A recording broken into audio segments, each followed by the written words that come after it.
खिलाफ है। एहसान का ये पहला मतलब है कि आपके अंदर इखलास हो।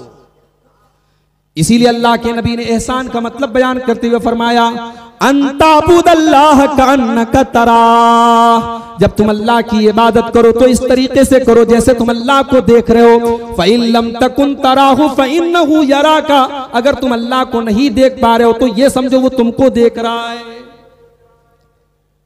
आजकल तो नेकी करके फेसबुक पर डाला जाता है।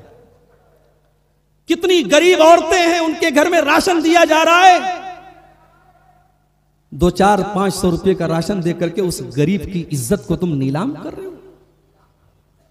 भाई एक जरूरत होती है, चलो भी बाहर से कोई फंड आया तो उसको फोटो खींच करके जिसने डोनेट किया है डोनर को फोटो दे दिया गया, तो वो तो जरूरत समझ में आती है कि चापाकल लगाया गया, हैंडपंप लगाया गया, मस्जिद बनवाई गई, मदरसा बनवाया गया, उसका फोटो लिया गया।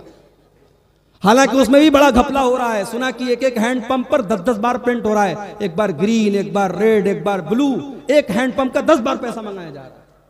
अल्लाह रहम फरमाए। लेकिन आप किसी गरीब की मदद करके उसका फोटो लेकर के फेसबुक पर डाल रहे हैं, यूट्यूब पर डाल रहे हैं, उस गरीब की इज्जत को नीलाम कर रहे हैं। यह मुनासिब नहीं है मेरे भाई। एहसान यह है कि तुम अल्लाह की इबादत इस तरीके से करो जैसे तुम अल्लाह को देख रहे हो। और एहसान का दूसरा मतलब यह है कि आप सबके साथ भलाई करें। सबसे पहले तो आप अपने नफ्स के ऊपर भलाई करें, अपनी जात के ऊपर भलाई करें, आप गुनाहों से बचें। जब एक इंसान गुनाह करता है, अपने नफ्स के ऊपर जुल्म करता है, अत्याचार करता है। इसीलिए हमारे बाप आदम ने, हमारी माँ हव्वा ने, जब उनसे गलती हुई थी, उन्होंने जो दुआ की थी, क्या दुआ की थी? रब्बना ज़लमना अनफुसना व इल्लम तग़फिर लना व तरहमना लनकूनन्ना मिनल खासिरीन। ऐ हमारे परवरदिगार, हमने अपनी जान के ऊपर जुल्म किया है और अगर तूने नहीं बख्शा, तूने रहम नहीं किया तो हम खजारा उठाने वालों में से हो जाएंगे। तो सबसे पहले अपनी जान पर आप एहसान कीजिए। ओ गुटखा खाने वाले मेरे नौजवान साथियों, ओ शराब पीने वाले मेरे भाइयों, ओ तंबाकू का इस्तेमाल करने वाले मेरे भाइयों, अपनी जान पर तरस खाओ और अपने आप को हलाकत में न डालो। वला तुल्कू बिअयदीकुम इला तहलुका, अपने आप को हलाकत में न डालो, खुदकुशी न करो, सुसाइड न करो। इस्लाम में सुसाइड क्यों हराम है? ये जिंदगी हमारी अपनी नहीं है, अल्लाह की अमानत है। हमें कोई हक नहीं पहुंचता कि हम सुसाइड करें। जब हमारी मौत लिखी होगी, अल्लाह मौत देगा, हम सुसाइड करके अपने आप को, अपनी जिंदगी को खत्म करें, ये राइट हमें और आपको नहीं है। सबसे पहले अपने साथ आप एहसान कीजिए, उसके बाद अपने माँ बाप के साथ, अपने रिश्तेदारों के साथ। सूरह निसा की आयत नंबर 36 को पढ़िए। वाबुदुल्लाह वला तुशरिकू बिही शैया, अल्लाह की इबादत करो और अल्लाह के साथ किसी को शरीक न करो। वबिल वालिदैन एहसाना, और अपने वालिदैन के साथ एहसान करो। वबिजिल कुर्बा, रिश्तेदारों के साथ एहसान करो। वल यतामा, यतीमों के साथ एहसान करो। वल जारिजिल कुर्बा, और अपने पड़ोसी के साथ भी एहसान करो। वल जारिल जुनुबी, और पड़ोसी अगर अपना रिश्तेदार है तब भी एहसान करो, और पड़ोसी अगर गैर है तब भी उसके साथ एहसान करो। वस्साहिबि बिल जंबी, और अपने सफर के साथी के साथ भी भलाई करो। ट्रेन में सफर कर रहे हैं, अभी आज मैं बनारस से पटना तक खड़ा होकर के आया। होली का मौका था, ट्रेन में रश था, और टोपी लगाए हूं, कुर्ता पहने हुए। ऐसे ही आजकल टोपी वालों को, कुर्ता वालों को तो बड़ी अजीब नजरों से देखा जाता है। सीट पर जगह है, एक सीट पर 5-5 लोग बैठे हैं, मगर मौलवी साहब हैं, इनको नहीं बैठने दिया जाए। हमारा अपना मामला ये होता है, अल्हम्दुलिल्लाह, जो कोई तारीफ की बात नहीं है। अगर हमारी सीट पर अगर मैं सोया नहीं हूं, बैठा हूं, कोई आकर के बैठना चाहे, कोई दिक्कत की बात नहीं। हमें ये गुंजाइश रखनी चाहिए। फ्लाइट में सफर कर रहे हो, ट्रेन में सफर कर रहे हो, आप दूसरों के लिए भलाई कीजिए, इस्लाम की तालीम है मेरे भाई। वस्साहिबि बिल जंबी, अपने सफर के साथी के साथ तुम भलाई करो। वब्निस सबीली, और मुसाफिरों के साथ तुम भलाई करो। वमा मलकत ईमानुकुम, और अपने नौकरों, अपने लौंडियों, अपने गुलामों के साथ भलाई करो। इस्लाम सबके साथ भलाई करने की तालीम देता है।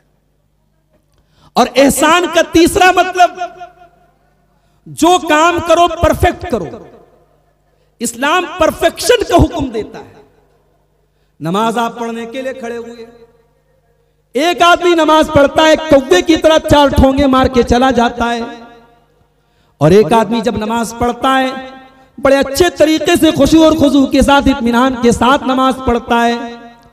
जो कौवे की तरह ठोंगे मार के चला जाए, अल्लाह के नबी उस नमाज के बारे में फरमाते हैं, मा सल्लैता, तुमने नमाज ही नहीं पढ़ी। वजू करने के लिए आप बैठे, वजू करने में आपने हाथ धुला, चेहरा धुला, सर का मसा किया, कान का मसा किया, पैर भी धोया, लेकिन पैर में आपकी एड़ी के पास थोड़ा सा हिस्सा सूखा रह गया। अल्लाह के नबी फरमाते हैं, वैलुल लिल आकाबि मिनन नार।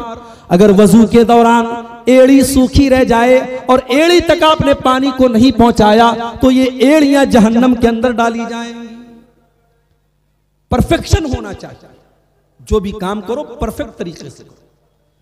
यहां तक कि अल्लाह के नबी फरमाते हैं, इन्नल्लाह कतबल इहसान अला कुल्ली शै।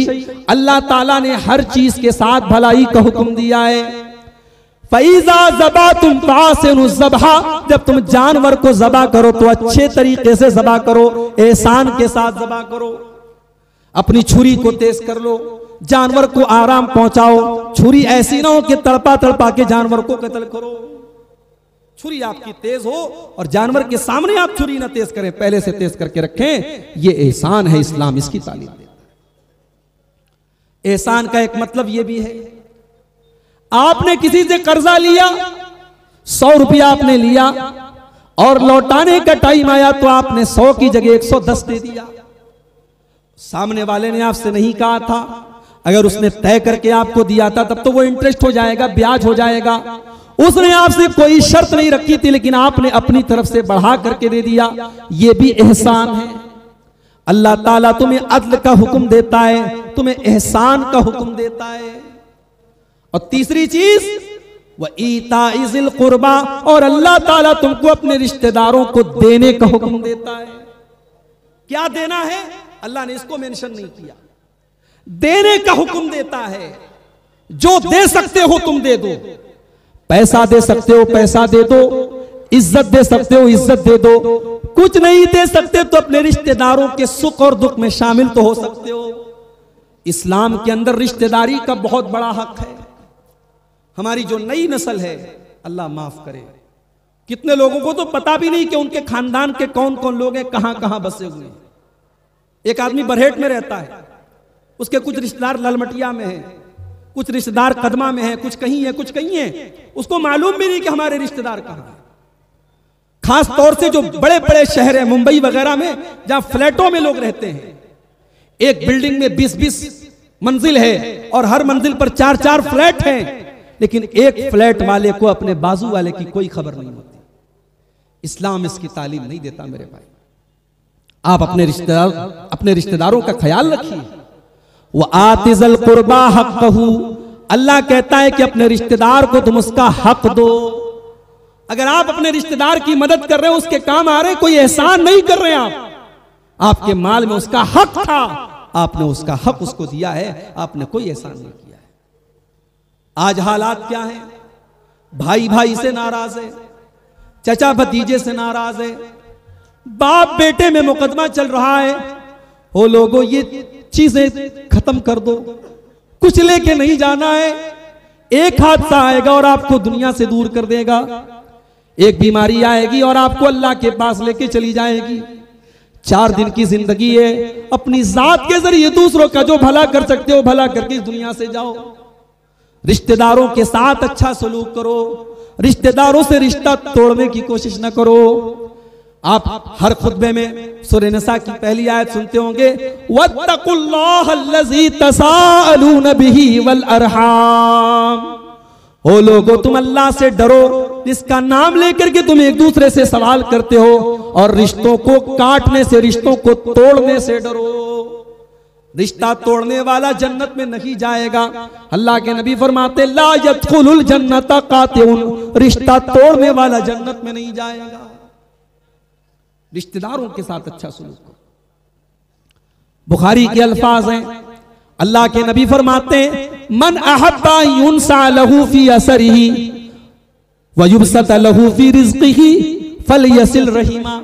जो ये चाहता है कि उसकी उम्र को बढ़ा दिया जाए, उसकी उम्र तो 30 साल थी, अगर वो ये चाहता है कि 35 साल हो जाए, उसकी रोजी तो 1 लाख थी, अगर वो चाहता है कि 1 करोड़ हो जाए। मैं मिसाल दे रहा हूं, अल्लाह के नबी फरमाते हैं, अगर उम्र बढ़ाना चाहते हो, अगर रोजी बढ़ाना चाहते हो, तो अपने रिश्तेदारों के साथ अच्छा सलूक करो। अच्छा, यहां पर एक सवाल पैदा होता है, भाई अब्दुल गफ्फार साहब की उम्र अल्लाह ताला क्या तकदीर में लिखी है कि ये मिसाल के तौर पे 40 साल 50 साल जिंदा रहेंगे। अब अगर मैं अपने रिश्तेदार के साथ भलाई करता हूं तो मेरी उम्र कैसे बढ़ जाएगी? तकदीर तो लिखी जा चुकी है, तकदीर तो फाइनल है। तो ये बात नोट कर लीजिए कि तकदीर के अंदर अल्लाह ताला ने यह भी लिखा है कि अगर ये अपने रिश्तेदारों के साथ भलाई करेगा तो इसकी उम्र को एक्सटेंड कर दिया जाएगा, नहीं करेगा तो एक्सटेंड नहीं किया जाएगा। यह भी हमारी तकदीर में मेंशन कर दिया गया है। और यही मतलब है इस हदीस का कि जो चाहता है कि उसकी उम्र बढ़ा दी जाए और उसकी रोजी को बढ़ा दिया जाए, वो अपने रिश्तेदारों के साथ अच्छा सलूक करे। मेरे नौजवान साथियों, अपनी मां से और अपने बाप से पूछा करो कि हमारे रिश्तेदार कौन कौन हैं, और अपने रिश्तेदारों के सुख दुख में शामिल हुआ करो। अल्लाह के नबी फरमाते हैं, तअल्लमू मिन अंसाबिकुम मा तसिलून बिही अरहामकुम।